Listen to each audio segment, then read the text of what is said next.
Uh-oh.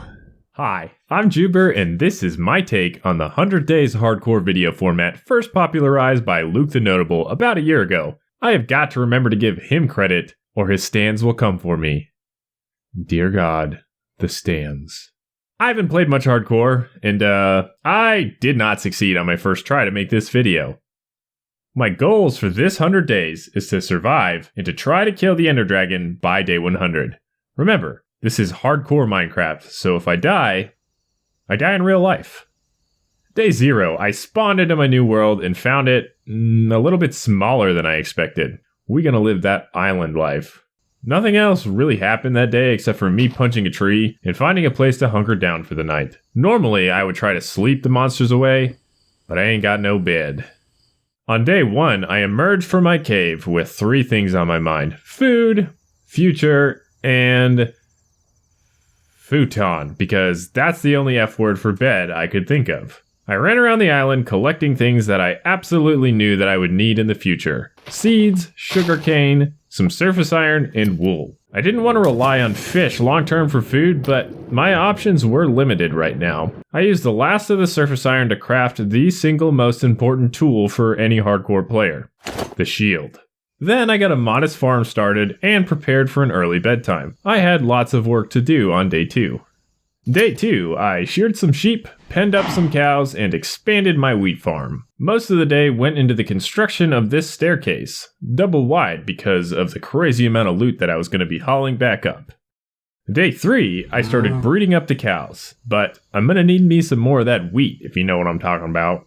Expansion continued on day 4. A decent amount of the day was just me punching grass for seeds. I also began a very humble sugarcane farm. I'm the best.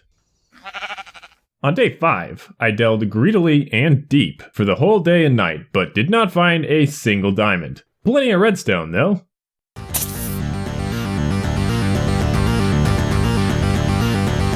Day 6. I'm not really sure why I lived, but I am not one to look a gift creeper in the mouth. So I spent the rest of the day trying to make my little hill a safe haven. A process which I continued on day 7. And it bled into day 8. Listen, I do not want to die, and creepers dropping down onto my head every morning would complicate that. I ended the day with a nice bit of wheat harvesting. Day 9 was dedicated to expanding my sugarcane, cutting down trees, and apparently a decent amount of just jumping around aimlessly. On day 10, I did some lumberjacking so I could make a bunch of torches. It was time to return to the mines. And this time, I did find diamonds, but my thirst would not be quenched so easily, because I stayed down in the mines for day 11 as well. I used the diamonds to make a pick for mining obsidian. I would need this stuff to get to the Nether, but the Nether would have to wait because I had more mining to do. Can't forget about my chores though. I was fortunate enough to receive my first delivery of leads on day 13. A lot of people dislike wandering traders, but I don't get the hate. I decided it was time to build my portal and check out the nether side of spawn. Solid. It's actually pretty rare to be this close to a fortress. But that place gives me the heebie-jeebies, so back to the overworld. Day 14 was pretty uneventful. I bred some cows, I finished my sugarcane wall around the pond, and I went to grab a few more pieces of obsidian. That missing corner was killing me. The next day, I set sail to explore the world outside my little island. I tried a bit of freediving for loot. Excuse me sir, this is not a public beach. I spotted a nearby mesa biome, which is a great place to get strength. I got a little turned around on my way home, which turned out very fortuitous because that, my friend, is a village. Having reached the village just before dusk, I spent the night there, and then I spent the morning taking advantage of the villagers' hospitality. Around noon, I tried to head home. Yeah, I have no idea where I am. I did eventually find my island though, and with a sheep in tow, so now I have 2. On day 17, I made more chests, and then I made more sheep. And while I was moving my sheep to a more permanent location, I heard skeletons under the pond. If I'm in luck, that is a skelly spawner. How does one even horse? I'm asking for a friend. On day 18, I automated the slaughtering of cattle. Once I got enough cows in the hole, it was going to start producing leather and steak anytime I shoved wheat in there. Only need 2 cows in there right now though. Day 19 was Treat Yourself 2021. And by treat, I mean trees and wheat. True wheat. Please laugh. On the 20th day, I decided subterranean cows were best cows. I'm really not sure why I didn't do this before. It would have taken ages for the cow crusher to start working if I just started from 2. After that, I did a bit of sugarcane farming before bed. You know, that was 20 days well lived. Hello, lead delivery dude. Thank you for my free leads. You know, I was starting to feel a little cramped inside my tiny hidey hole, so I spent the rest of the day cutting down trees. It was time for an upgrade. Let's see if we can make this hill into a home. All of day 22 was a house building day. And so was day 23. It was really slow because I didn't know what I was making yet. I did take a small break to feed the cows. Hopefully they will be nice enough to return the favor in the future with their flesh. Tired of spending all my time building a house, I spent most of day 24 cutting down trees, and then using those trees to build a house. I was desperate to change up my routine, so I spent day 25 constructing an abode and shrinking the forest. Hey, wait a minute. Day 26, I did a little bit of this, and a little bit of that. What if this whole video is just about me building a house? Day 28 was day 7 in the establishment of my home, and I was starting to run out of synonyms for house building. I promise that I do other things in this video. But not yet. I did have to run to the store for some birchwood, and this is what's called a drive-by sugarcaning. Dear Journal, my ambitions may have been a bit too big. I don't think I'm ever going to finish this home. Day 31. The food is starting to run real low. I've been neglecting my chores. I think I finally broken the house building cycle. And then the next day, I worked on my house. Finally satisfied with my work, I spent day 33 on a completely new project. The interior of the house. Look, I know this is a lot of effort just for one thing, but I gotta live here. Unless I die, I guess. Oh god. On day 34, I just kinda hung out and didn't really do anything interesting. Just kidding, I worked on my house. Give me an H. Give me an O. Give me a W. Give me an S. What does that spell? House? I think if there are any lessons to take away from this, it's that you need to set goals that will challenge you, or you're going to spend a fifth of your video just working on a single building. All that being said, I did have a good reason for hanging around the island instead of exploring, and that was storing up enough sugarcane and leather to make the bookshelves that I needed for max enchanting. Too bad I don't have anything to enchant, or the levels that I would need to enchant those things that I don't have. Day 38 was kind of a down day. I did a little bit of decorating, but mostly I just tried to plan my next step. Which, buckle up for this guys, was leaving the island, armed only with a map and a boat. Oh, and my armor and shield and a bunch of food and tools and blocks and stuff. I headed off in search of buried treasure. And after I learned how to read a map, I found it. This stuff is actually pretty good, especially because I haven't been mining at all recently, just house building. And it turns out the buried treasure was actually really close to House Hill Island, so this shouldn't have taken a whole day. On day 40, I went mining, and luck was on my side. Now I had something to enchant, so enchant I did. Fortune 1 is not ideal, but it's gonna have to work for now. Day 41, I widened my staircase. That is all. On day 42, I fought some mobs, made an indoor water source, and built a wall around my nether portal so that I wouldn't die unexpectedly whenever I go through it. On day 43, I finished that up and dove into the nether. I just wanted to grab a few blaze rods. I was going to need those to get to the ED. That's what all we cool kids call the Enderdragon. What, ED's already a thing? Oh. I left when things got, quite literally, too hot for me.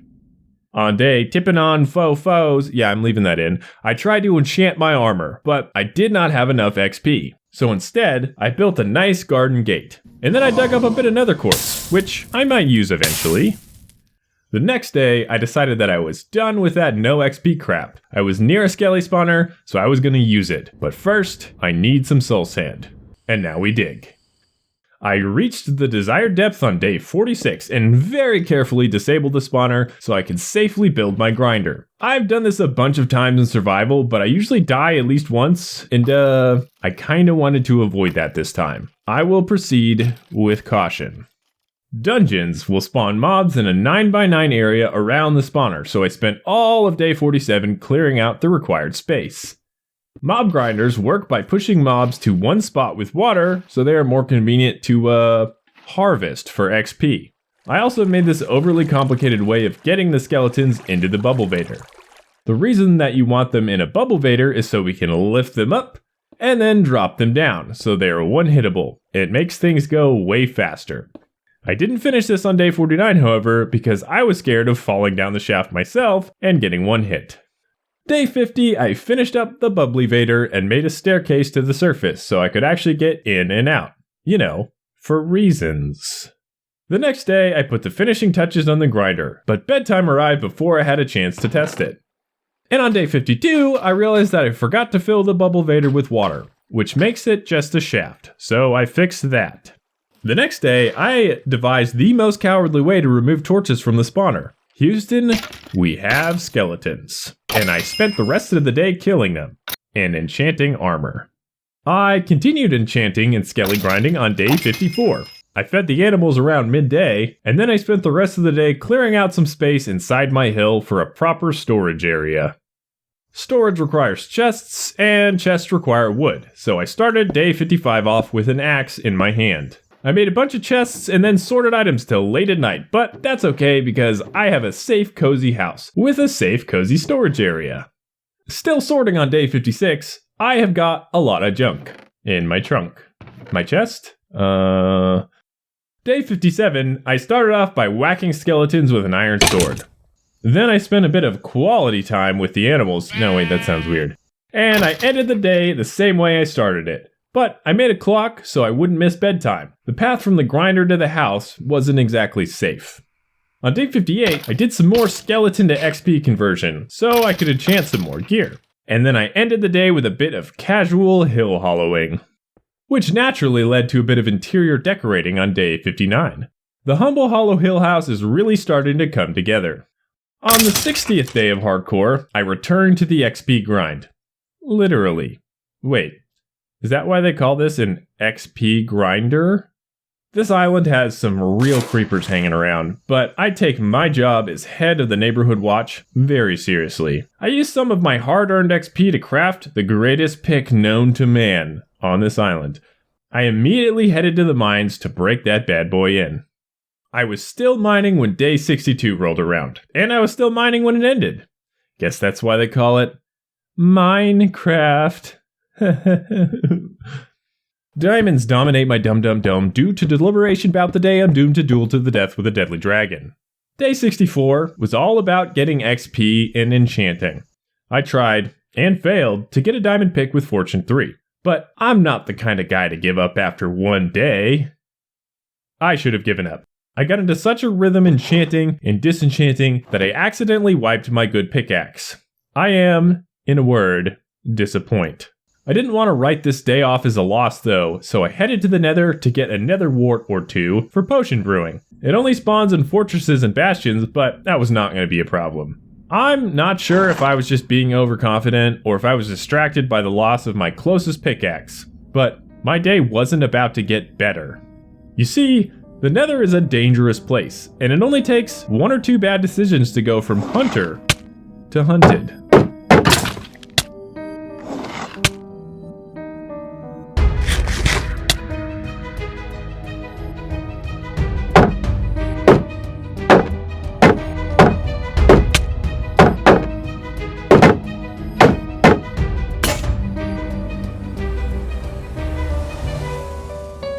Honestly, I have no idea how I survived this. I got way more scared than I feel comfortable admitting, and this definitely tops my list of fear in video games. Once I was safely back in the overworld, I ran into my house and immediately jumped into my bed and cried. I had not had a good day, but at least I was alive. The first thing I did the next day was start making diamond armor. I might not ever get any smarter, but I could get better gear. On day 67, I managed to get protection 3 on a chest plate. I also realized that keeping my best gear on an armor stand wasn't going to help me fight the dragon if I died before I ever got there. So with my new chest plate and my enchanted iron armor, and also a bow that I left behind last time, I went back into the nether to get netherwort. And after careful consideration, I have come to the conclusion that there isn't any at this fortress, so I almost died for nothing the other day. Day 68, I woke up, fed the cows, and headed out immediately. I was planning on heading back to that village to find a feather falling for trade. This would make my life a lot safer to have on my boots. But where's the island? Literally was lost for an entire day.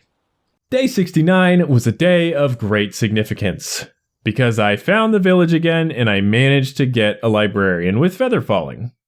I dedicated day 70 to getting enough emeralds to actually buy the feather falling book. I was not successful. I collected all of the hay in the village the next day to try to get emeralds from a farmer, and this still wasn't enough. Day 72, I finally stopped being a dum-dum and I remembered that you could trade sticks to the Fletcher. So I cut down some trees and finally got the book that I was looking for. Rather than wait for morning, I headed back immediately, and then I had to panic sprint through this desert when I inevitably got lost. Back on Hollow Hill Island, I decided I needed a break from the excitement, so day 73 became a house day. I started clearing out space for a loft upstairs, and I did a bit more work on our above storage garden. The next morning, I took all of my Silk Touch coal, rest in peace you beautiful pickaxe, and converted it into regular coal. I decided that I needed another home improvement day, so I cut down some trees and used them to give my house a bit of texture. I also decided that I needed a permanent bed location, so I started to make a bit of a man cave. On day 75, I decided that my man cave needed a grass floor, and I don't have Silk Touch anymore, so I had to get creative. I made a sharpness 4 diamond sword, I fed my cows, and then I headed down into the mines. Those diamonds aren't going to find themselves. But I, on the other hand, am going to find those diamonds. Diamonds acquired, I spent the rest of the day texturing my house in celebration. On day 77, I fed the farm animals, I textured the house some more, and then I planted a grove of trees so I wouldn't have to leave the island to chop down more trees. I also learned that apparently I have not slept in a while. I spent all of day 78 building a porch for my humble happy Hollow Hill house. Now I will be able to keep an eye on my farm animals from the comfort of my home. Day 79 saw me working on a safe path to and from my skelly spawner. Also, I think that I may have insomnia. I finished the path on day 80. I hate it. I'm gonna replace it as soon as I get the chance, but sometimes I kill skeletons until late at night, and the last thing that I want is a creeper to the face at 3 in the morning. On day 81, I took off my pants and enchanted them. I now had all of my dragonfight armor. No diamond helmet though, because I was going to be wearing a pumpkin, so I don't aggro 5 bajillion endermen. I needed a few blaze rods, and I was feeling pretty confident with my new fancy armor. Maybe a bit too confident. This wasn't as close as day 65, but it was still close. I had enough blaze rods now, but 0 ender pearls, so I spent the rest of the day fighting tall, skinny dudes. Still fighting those dudes on day 82. Gimme your pearls. I headed home that night and found an intruder in my house. You messed up, bud. I shall name you Derpamaya. On day 83, I realized I had everything I needed for a bit of casual dragon killing. But this is hardcore, so not casual. I need potions, which requires netherwort. And I could just do without, or I could do the dumbest thing I've done yet. Bridge across a lava lake. Ah, come on, I just cleaned those pants. Found the fortress. Really hope that this has netherwort. It does. Color me relieved. What color is that? This nice wither skeleton appears to have dropped his head. I would give it back to him, but he dead. I got what I came for, but I still gotta get home in one piece. I did manage to find my portal on day 84, and I'm just gonna put that right here. I planted my netherwort, and then I started brewing. I wanted strength and feather falling potions, and ultimate power. Yeah, that too. On day 85, I cleaned up my crafting area while I was waiting for my potions to finish brewing. 86 was a house day. I worked on the porch for a bit, and then I made the top of the staircase to the mines look a little nicer. House days are nice. Day 87, I harvested my first nether wart. I also thought of another potion I wanted to brew. Regeneration. Unfortunately, this requires a ghast tier, and I could not find any ghasts. Back in the nether on day 88, I finally found a ghast, and it dropped a tier. I wanted more tiers, but I could not find any more ghasts, so it looked like I was going to have to settle for the 1.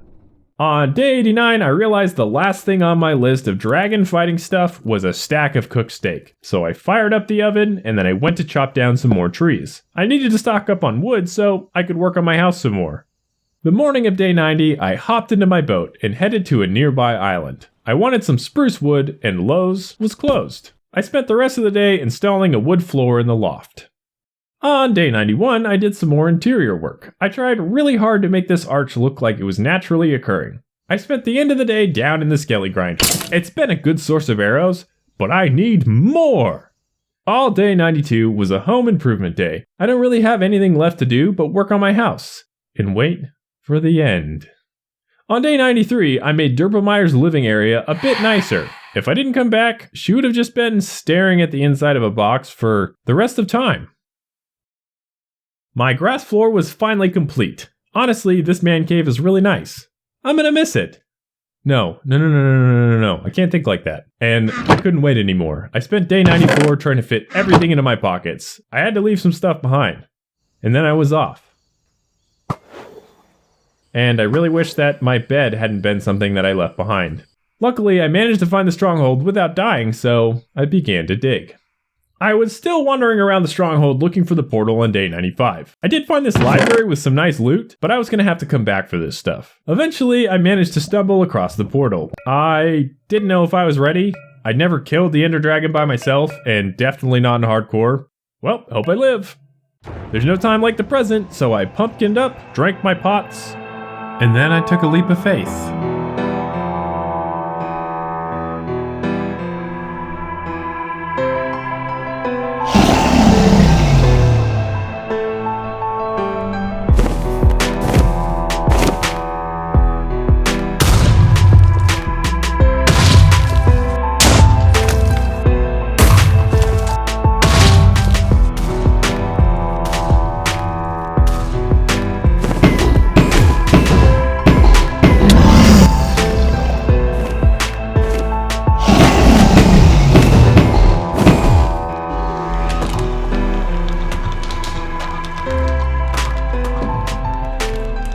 Honestly, I think I may have overprepared. Between the feather falling potions and the pumpkin, I didn't really have to worry about anything, and it was still day 95. I didn't time that out very well. I planned to kill the dragon on day 100. What was I supposed to do now? Try to find an elytra, I guess. So I jumped through the portal and headed off in search of a ship. And this is literally the worst part of Minecraft. Mojang, please. And then I found a ship. Honestly, I kind of hate playing without wings now, so this was a pretty big deal to me. These wings are never going to come off again. Unless I die. I spent the rest of day 96 fighting shulkers, because shulker boxes are dope. This task was made way easier because I thought to bring a stack of rockets with me. I didn't find any good loot, and I didn't bring any wood with me to make chests anyway, so I wouldn't have been able to take anything. So I headed back through the portal, and then back through the other portal. And then I was home. I put away my new treasures and cleaned out my inventory. I'm gonna be honest, I didn't come up with a plan for after I survived, and I definitely didn't come up with a plan for beating the dragon before day 100. So I worked on my house.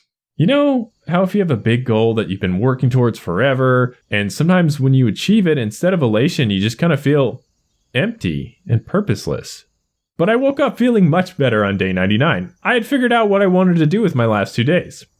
I made a dock. I'm gonna do so much fishing here. So the last day, that's what I did. I went fishing all day long. And as the sun set, I realized I had done it. I had killed the Enderdragon and survived 100 days in hardcore Minecraft. So, I guess like this video if you want me to make it 200 days, and subscribe if you think I make good video. And thanks, for watching my video. I worked really hard on this, so I hope you enjoyed it. See ya!